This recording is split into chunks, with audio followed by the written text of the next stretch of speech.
probably wondering how come my man keep cheating. Okay. Or it might be somebody watching this who cheats a lot. Why is it that you cheat? Why is it that men cheat in general? We're going to get into it from a therapist perspective because I have some answers from a therapist and y'all need to hear it.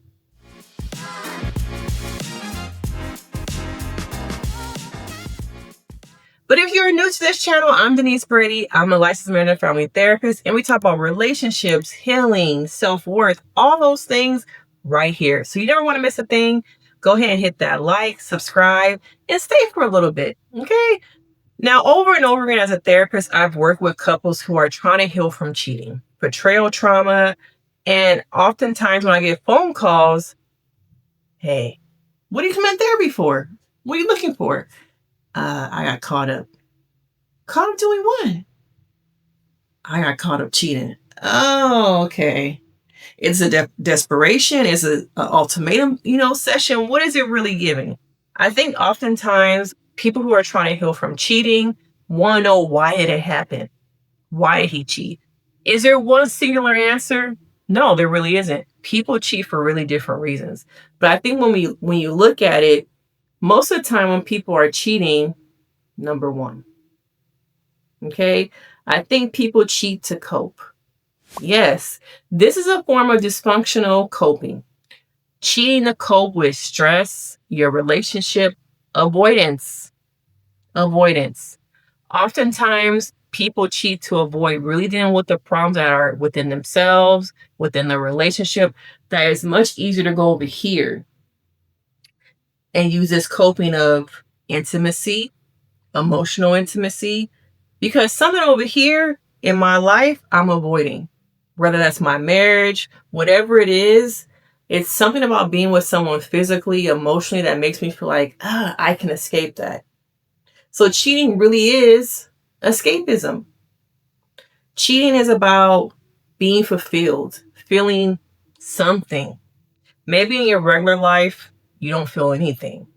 Maybe you feel something. Maybe it's not enough that over here I can get satisfied and get that need met, that want, that band-aid. That intimacy becomes a band-aid so that I can whew.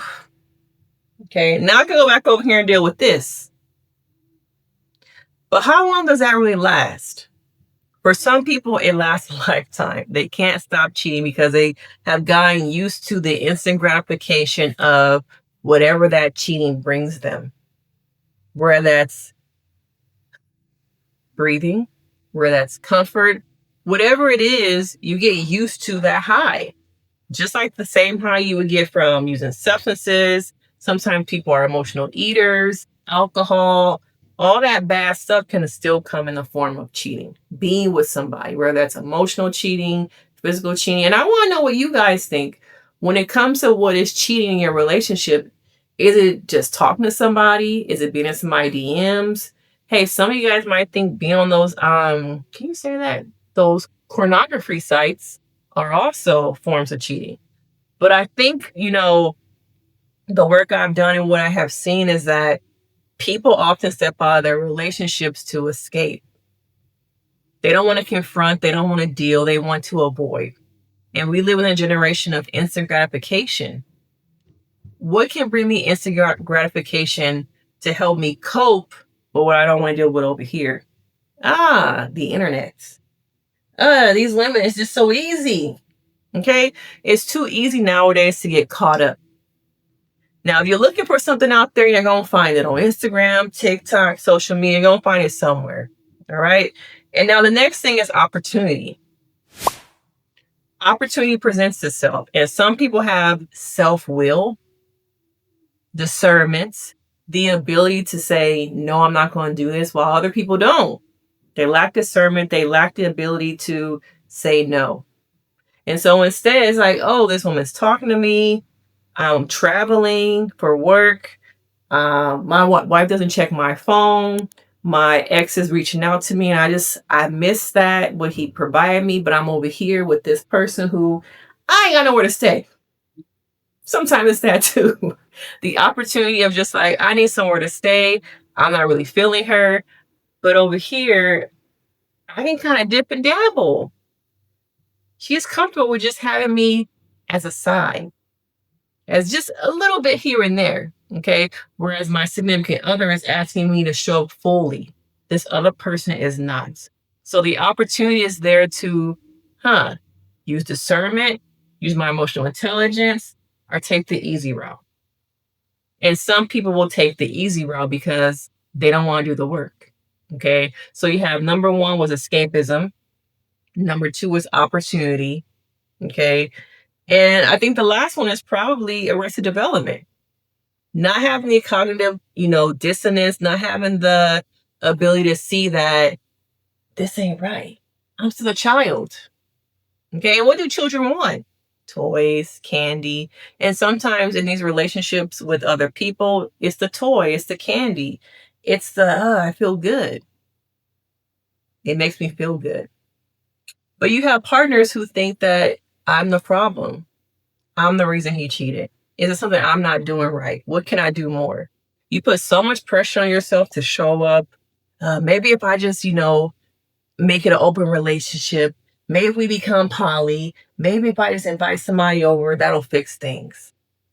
How often does that fix things? Because most of the time it makes things worse. It sometimes makes a person feel like, oh, she want to keep me? He want to keep me? They'll do whatever to make me happy. And the wrong person who, once again, does not have discernment, does not have the ability to look outside themselves, will see this as an opportunity to do whatever I want. Okay, take advantage of her insecurities, take advantage of, I see that. What's that? Oh, I smell desperation. So you have to look at what you are doing. Okay.